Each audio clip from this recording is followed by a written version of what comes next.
সবার প্রতি শুভকামনা জানিয়ে শুরু করছি এনটিভির নিমন্ত্রণে। আপনাদের সঙ্গে আছি আমি নুহাত সাও। দর্শক, এনটিভির নিমন্ত্রণে অনুষ্ঠানটি শনি থেকে বৃহস্পতি সপ্তাহের 6 দিন সকাল 9:30 এনটিভির পর্দায় দেখতে পাবেন। আমাদের আয়োজনে আজ থাকছে সংস্কৃতি, এনটিভি অনুষ্ঠান সূচি ও আলাপন। প্রথমেই সংস্কৃতি।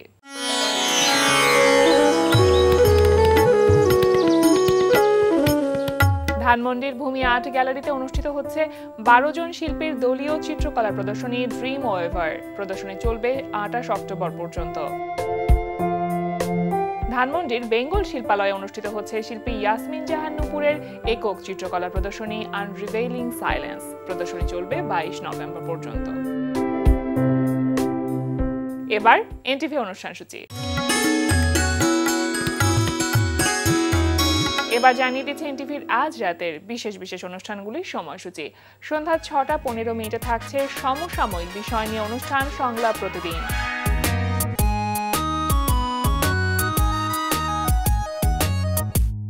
সন্ধ্যা 6:45 থাকছে খেলাধুলা বিষয়ক অনুষ্ঠান গ্যালারি।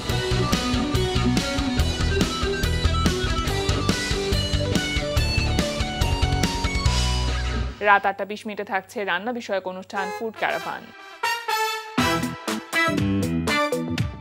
রাত 9:30 থাকছে শামস করিমের পরিচালনায় ধারাবাহিক নাটক 7 কিলো 1 গ্রাম। পুরুষ দিনে দোষে সর্বনাশ যাওয়া পুরোটাই আস্তাগফিরুল্লাহ।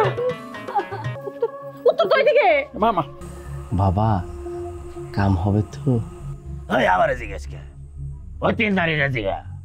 সুরজ ভাই তো আমারে মেসেজ পাঠাইছে। কি পাঠাইছে? আরে মেসেজ পাঠাইছে। হ খালা, সুরজ ভাই কইছে রেডি থাকিস। একটু আগে কেরামত আইছিল এই লেকচারে রেলিয়া। ওই দেখ 7 কিলো 1 গ্রাম। রাত 11:30 সরাসরি সম্প্রচার হবে টক শো এই সময়।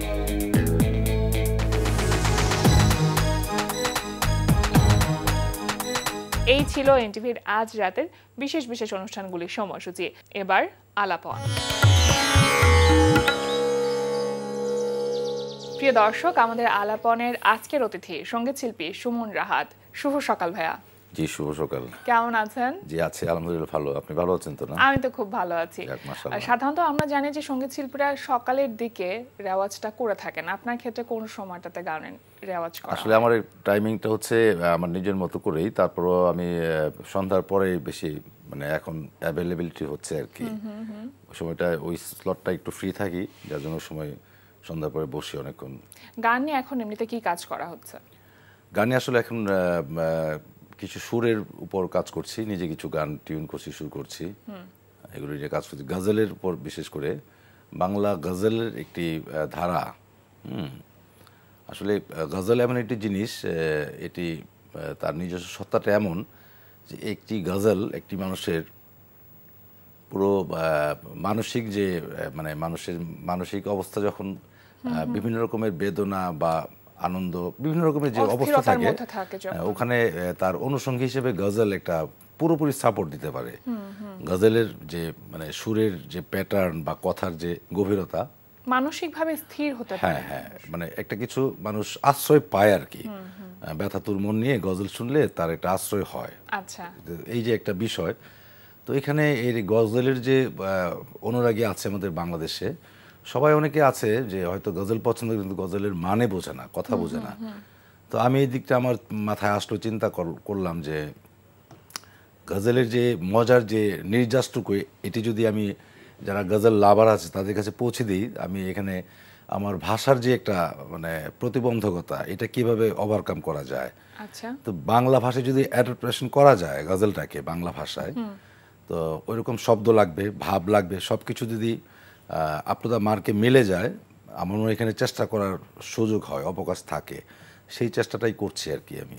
বাংলাদেশে কি সেই ধরনের শ্রোতা আছে গজল শুনবার জন্য? হ্যাঁ, গজল তো অনেক মানুষের গজল প্রিয় না, অনেক মানুষ শুনে, লিসেনার আছে প্রচুর, গজলের পারিস্তারও বা শ্রোতা যারা আছে ডেডিকেটেড, অনেকেই গজল খুব পছন্দ করে। তো যারা নতুন শ্রোতা শ্রেণী তৈরি করার জন্য হলো গজলের বাংলায় যদি আমি অ্যাডাপ্টেশন করা যায়, হ্যাঁ, জিনিসটা যদি সুইটেবল বা ফিট হয়, তাহলে হোয়াই নট। আচ্ছা, সেক্ষেত্রে কি আপনার নিজের গানের জন্যই শুধু কাজ করছেন না অন্যান্য শিল্পীদের সাথেও? আপনি যেহেতু বলছিলেন আপাতত যে নতুন গজলের শিল্পী। বিষয়টি আমি আমার নিজের কিছু গান নিয়েই এগুলোর উপর এটা করার চেষ্টা করছি। আমাদের সাবকন্টিনেন্টে গজলের যে ঘরানা বা যে স্টাইল, এগুলো তো আমাদের শিকড়। তাহলে সেক্ষেত্রে কি নতুন গজলের কাজ আপনার করা হয়েছে বা রিলিজ করছি দেবার আমি প্ল্যান অনেক কবে যাবতই আছে? করছি। এটা এরকম না যে এই আমার 3 মাসের মধ্যে হয়ে যাবে বা 2 বছরের মধ্যে হয়ে যাবে, বিষয়টা এরকম না। এটা একটা প্রচেষ্টার মধ্যে হ্যাঁ, দিয়ে এটা যেতে হবে। অনবরত একটা থট ভাবনার মধ্যে থাকতে হবে, আপনার সাবকনসিয়াস মাইন্ডে সবসময় এটা লালন করতে হবে। এটা এটা আসলে পরিচর্যার বিষয়, প্র্যাকটিসের বিষয়। চিন্তা চেতনা নিমগ্ন থাকা, এটা একটা সময় আসলে উপর থেকেই আসে। এগুলো আপনি ইচ্ছা করলেই একটা জিনিস করতে পারবেন না। একজন ম্যাচুরিটি গজল বিষয়। শিল্পী হিসেবে আসলে আপনার আদর্শের জায়গা মানে বলতে যদি জিজ্ঞেস করি যে কোন শিল্পীরা আপনার আদর্শ, কাদের কথা বলবেন? আদর্শ আসলে এখন ওই জায়গায় নাই। আমি নিজের যে আত্ম উপলব্ধির জায়গায় যেখানে এসেছি, এটা আসলে এটা নিজেকে নতুনভাবে আবিষ্কার করা, যে আমার মধ্যে কতটুকু সম্ভাবনা আছে বা আমার অর্জন কতটুকু, এগুলো ফিলের জিনিস, ফিল করতে হবে, রিয়েলাইজ করতে হবে। তো এখন রিয়েলাইজেশনের জায়গায় এসেছি, মনে হচ্ছে যে না, সঠিক পথে আছি, সঠিকভাবে এগোচ্ছি।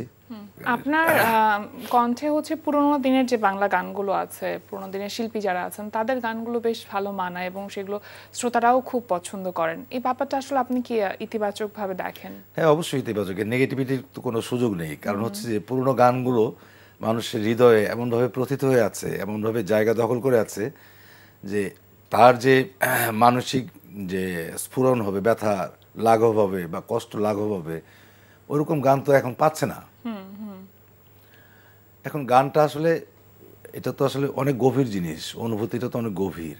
আগেকার দিনে যে শিল্পীরা গান করতেন, বিখ্যাত যারা আছেন আমাদের বাংলা ভাষায় যারা গান করতেন, ওনারা আসলে এই গানের কথার একটা মানে আছে, বা গভীরতা ভাবের একটা আছে। মানে আছে, যে এখানে কিভাবে জিনিসটা আরজি বা আবেদন, তার কষ্টের বা দুঃখের নিবেদন কিভাবে করছে, ওইটা বুঝে ওনারা গান করতেন। আচ্ছা, এখন এই সময়ে যে লিরিকগুলো হচ্ছে, যে লিরিকের উপরে আসলে গানগুলো হচ্ছে, সেই লিরিকগুলোকে কিভাবে দেখছেন? মানে অনেকে তো বলছেন লিরিক আসলে তো সবই ভালো। আসলে বিষয়টা হচ্ছে যে যিনি গানটা লিখেন তার একটা মনের মধ্যে একটা চিন্তা চেতনা, একটা ভাব তো কাজ করে না। ওটা যদি আপনি পিক করতে পারেন সঠিক জিনিসটা, তাহলেই তো আপনি প্রকৃত সমন্বয়টা করতে পারলেন। কথার মানে একটা বোঝাচ্ছে, আপনি গাচ্ছেন আরেকটা ভাব নিয়ে, তাহলে তো হবে না। ওই মানে সূক্ষ্ম যে বিষয়টা, যে মানেটা কি বা ভাবটা কি, হ্যাঁ, এটাকে কি বলতে চাচ্ছে, এটা নিবেদনটা কি স্টাইলে করতে হবে, আরজি বা প্রার্থনা বা নিবেদন, যেভাবে আপনার ভাবটাকে আপনার করতে হবে, এক্সপোজ করতে হবে, এটা তো বুঝতে হবে। জি। তো ওইটা না বোঝা পর্যন্ত আপনি তো ওই কালারে পৌঁছাতে পারবেন না। আপনার এখন পর্যন্ত প্রকাশিত মৌলিক গানের সংখ্যা কতগুলো হবে আনুমানিক? মৌলিক গান তো অনেক গানই গেয়েছি, ওইভাবে হিসাব করে গাওয়া হয়নি। আমি হিসাব রাখাটা পছন্দ করি না। আর যে গানগুলো আপনার এখন পর্যন্ত গাওয়া হয়েছে, মৌলিক গানের কথা বলছি, সেগুলো কখন আর্কাইভ করে রাখা, এই ব্যাপারটা মাথায় এসেছে আমি কিনা? বেসিক্যালি এই জায়গায় একটু আমার শর্টকামিংস আছে। আমি আসলে অতটা না, সিনসিয়ার না। এগুলো তো মানুষের হৃদয়ে যেগুলো গেছে বা অ্যাকসেপ্টেন্স হয়েছে, বাস, ওকে, দ্যাটস ইট। আপনার গাওয়া গানগুলো এখন যখন নতুন প্রজন্মের ছেলে মেয়েদের কণ্ঠে আপনি শুনে থাকেন, তখন কি লাগে বা কি মনে হয়? তখন মনে হয় যে না, আমার এন্ডেভার, আমার শ্রম কিছুটা সার্থক হয়েছে, বা আমার যে সাধনার জায়গায় আমার কিছুটা আমি টাচ করতে পেরেছি, কানেক্ট করতে পেরেছি। কানেকশনটা তো আসল। শ্রোতার হৃদয়কে আপনি আন্দোলিত করতে পেরেছেন, এটাই তো সবচেয়ে বড় কথা। এটা হচ্ছে মুখ্য আপনি বিষয়। গানের ওস্তাদ হিসেবে কাদেরকে পেয়েছেন, কাদের কাছ থেকে তালিম আমি আসলে ওরকম ভাবে ওস্তাদের কাছে তালিম নেওয়ার সৌভাগ্য হয়নি আমার। এটি আসলে জানি না কেন, আমার হয়তোবা নিজেই স্বশিক্ষিত, এরকম এভাবেই মানে এক্সপেরিয়েন্স সুরটা থেকে ছিল শিখছি। ভেতরে। এটা গড গিফটেড, আল্লাহ আমাকে দিয়েছেন, আমি এটা এখন বুঝি। ছোটবেলায় বুঝতাম কিন্তু স্বীকার করতাম না, এখন আমি বুঝি যে এটা আসলে গড গিফটেড। এখন যতটুকু আয়ত্ত করতেছি বা শুনতেছি, শুনে শুনে আসলে কান হচ্ছে মেন, শ্রুতি হচ্ছে মেন। আপনার শ্রুতিতে, ফ্রিকোয়েন্সিতে আপনি যদি কোনো রেকর্ডে গান শুনেন কোনো শিল্পীর, ওই গানটি যদি আপনি একদম শ্রুতিতে সব একদম ফ্রিকোয়েন্সি লেভেলটা আপনার কানে যদি এটা প্রতিফলিত হয়, সূক্ষ্ম সূক্ষ্ম কারুকাজ সবকিছু আপনার কানে প্রতিফলিত হচ্ছে, তাহলে কিন্তু আপনার এটা কিন্তু আপনি তো গজল শিল্পী, মানে গজল গাইছেন, তো সেক্ষেত্রে গজল গাইবার জন্য শাস্ত্রীয় সঙ্গীতের প্রতি দখল থাকাটা তো জরুরি। তা তো সেই অবশ্যই। জায়গাটা আসলে কিভাবে ওভারকাম করেছেন? এটা আসলে এটা ওভারকামের বিষয় না, এটা হচ্ছে বোঝার বিষয়। আমি গজল শুনতেছি, সাপোজ একটা মেহেদী হাসান সাহেবের গজল শুনলাম, গানটা আমি পুরোপুরি গাইতে পারছি, এটা ফার্স্ট একটা পর্যায়ে গেল। জি। তারপরে পালা আসবে যে আমি কারুকাজগুলো ঠিক মতো করতে পারছি কিনা। আপনি যদি কারুকাজগুলো ঠিকভাবে করতে পারেন তার মানে আপনার এক্সপার্টাইজ ডেভেলপড হলো, দখল চলে আসলো শুরুর উপর গেল। এটা এখন আপনার কথার উপরে দখল নিতে হবে। তো কথার মানেগুলি তো আমি তো ল্যাঙ্গুয়েস্টিক প্রবলেম, যেহেতু আমি বাংলা ভাষাভাষী, আমি তো উর্দুভাষী না, সব তো আমার জানা সম্ভব নয়। তো আমি এগুলো আগে কাল্টিভেট করেছি, শব্দের মানে কি বোঝার চেষ্টা করেছি, তারপরে পুরো কবিতার মিনিংটা কি দাঁড়ায় সেটা বোঝার চেষ্টা করেছি। টোটাল কমপ্লিট আমি ভাবটা মাথায় নিয়ে তারপর সুরের সাথে পারফরমেন্স, আমার গলার যে প্যাটার্ন বা গলার যে ধাঁচ, এটা কি গজলের সাথে মানানসই কিনা, এগুলো সব ঠিক আছে। এখন আমার কাজটা হচ্ছে আমার যেটা গ্যাপ আছে, যে কথার যে মানেটা, এটা আমাকে বুঝতে হবে। বোঝার পরে আমার ভিতরে যদি সেম দুঃখবোধ, সেম আনন্দবোধ বা ব্যথা, অনেক ধরনের অনুভূতিগুলো যদি কানেক্টেড বোধগুলি, হয়, ফিলিংসগুলো যদি, অনুভূতিগুলি ঠিকভাবে থাকে, তাহলে আমি গজলটাকে ফোটাইতে পারবো। তো এটা তো আমার শুনতে হবে, শুনে শুনে অভিজ্ঞ হইতে হবে। এই জায়গাগুলো আমার ডেভেলপ হয়েছে আর কি, আচ্ছা। বুঝি আমি। কারণ গজল আপনার একটা জিনিস, এটা দাপট লাগবে গাইতে, হ্যাঁ। তারপর হচ্ছে আপনার নিজের কিছু অভিজ্ঞান থাকলে এটা আপনি এখানে ঢালতে পারবেন।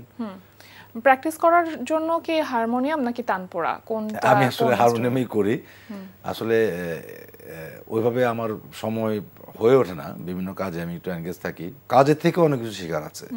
গান গাইলে যে শুধু আপনি শিখবেন তা নয়, হয়তো আপনার গলা পরিমার্জিত হবে, কিন্তু গানটা আপনি গাইছেন খুব করকরে আওয়াজে, খুব সুন্দর আওয়াজে, কিন্তু মানে বুঝেননি আপনি, কথার মানেটা আপনার গলায় ওইভাবে মানানসই হচ্ছে না, হচ্ছে না, ভাব প্রকাশে সহায়ক না। এটা তো আপনার সেন্স, মাথা, ব্রেন কাজ করতে হবে। এখন একদম নতুন গানের কাজ কি হচ্ছে যেটা সামনে রিলিজ হবার অপেক্ষায় আছে? এখন আমার কাছে অনেক ধরনের গান আসে সুর করার জন্য, আমি সুরের কাজটাই বেশি করছি এখন একটু।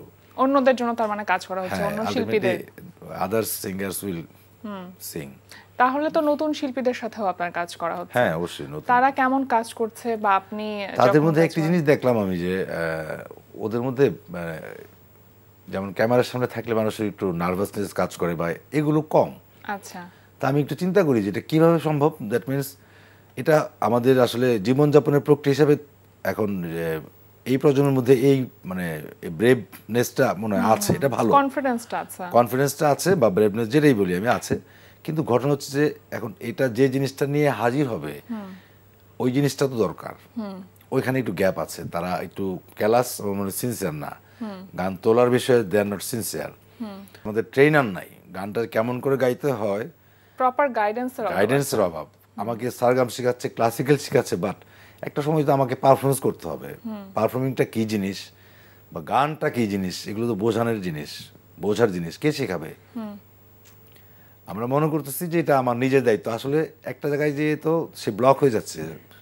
বিকজ এগুলি তো এমন অভিজ্ঞ লোকের কাছে যাওয়া উচিত, বা তাদের সান্নিধ্যে না গেলে সে শিখতে পারবে না।